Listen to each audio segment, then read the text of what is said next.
Good afternoon everyone. Welcome to my vlog. Ayan guys. Ngayon guys, ang aking video ngayon guys ay nagprepare ako ng pagkain ng aso. Ngayon, ito ay sinubukan ko lang guys na lagyan ko na siya na naglaga ako ng gulay. Ayan. Tapos, sinuluan ko naman ang karne. Ayan guys, ito po yung kanilang ulam. Ngayon, sa araw na to, yung may pichay siya, tapos yung may kunting ito ay squash. Tapos hinaluan ko naman siya ng kanin guys. Kasi yung mayroon akong 3 alaga. Ayan, yung aking mga alaga. Ayan guys, yung aking alaga na aso. Kaya ito, pinalalamig ko yung kanilang ulam. Ayan. Pinalalamig ko yung ulam nila guys. Ayan. Sana guys ay kakainin ito ng aking alaga. Pichay. Bagyo pichay yan. Tapos pichay bagyo. Tapos meron siyang repolyo konti. Ayan guys. So, pinalalamig ko muna siya guys. Ayan ay nilalaga ko siya guys. Tapos yung karne inaadobo ko naman. Kasi itong aking mga alaga medyo maarte-arte. Ay, ayaw kumain guys na puro kanin lang. Kaya ngayon ay nag-prepare ako ng pagkain nila. Ito guys, medyo malamig na.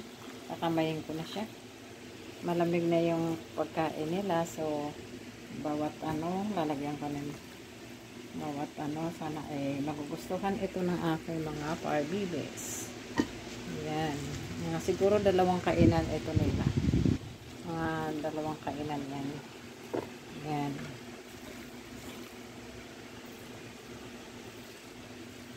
Konti lang muna. Ayan. Kasi matakaw yung isa. So, atin na ibibigay sa ating mga alaga. Ay, actually guys, hindi pa sila nag-aalmusal kasi pumunta ako market. So, ngayon ko lang sila pinakakain. Okay lang naman yun. Basta, busog. Marami naman yung pinakain. So, ayan. Atin lang ibibigay sa ating alaga, guys. Ito ay, itong isa ay sa lalaki. Ayan. Ayan. Tayo na kayo, ha? Ayan. Ayan yung inahin. Ito naman yung, Bila. Bila. Ayan. Ayan, Bila, here. Koko! Ayan, napakatakaw yun kasi yung isa guys. Kaya, ayan. Ayan sila. Ayan. Ayan yung ako. Hoy! Isa!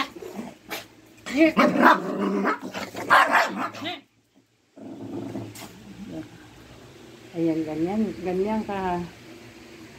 Wala. Hindi ako marunong mag-train ng aso guys. Kaya, hindi ko alam bakit nagkaganyan siya.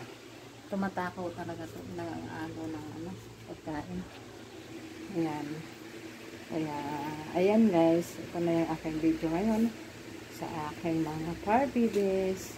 Thank you for watching. Bye! See you next video. Thank you so much for watching.